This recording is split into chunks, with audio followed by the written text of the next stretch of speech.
Hello everyone, welcome back. In this video, I'm going to show you how to cancel a Moonpay transaction.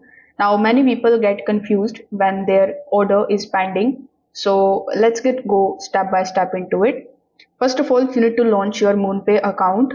Then you need to log in into it if you haven't already.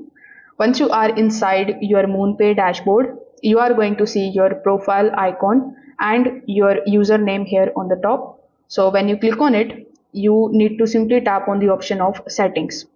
Once you tap on the option of settings, you need to click on the option of view just before the trade history option.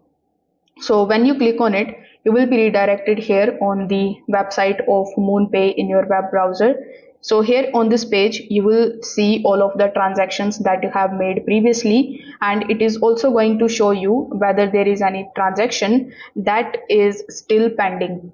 Now you need to remember that you can only cancel a transaction which is still pending. If it is already completed or if it is under process, you cannot reverse it, because in cryptocurrencies, this is how it actually works.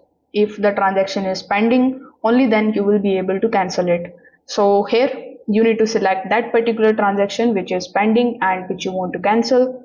Then you need to scroll down and you will need to just find the cancel transaction option. Once you find that, you need to simply click on that and confirm whether you want to cancel the transaction or not. Once the transaction is cancelled from your end, within just 24 to 48 hours, you will get your money back in your Moonpay account. So this way you will be able to cancel the Moonpay transaction. If you face any kind of problem in this step, you can just simply contact with the Moonpay customer support team for further assistance. If this video helped you out, don't forget to like the video, subscribe to the channel and comment below with the next tutorial that you would like me to create. Thanks for watching. I will see you in the next one.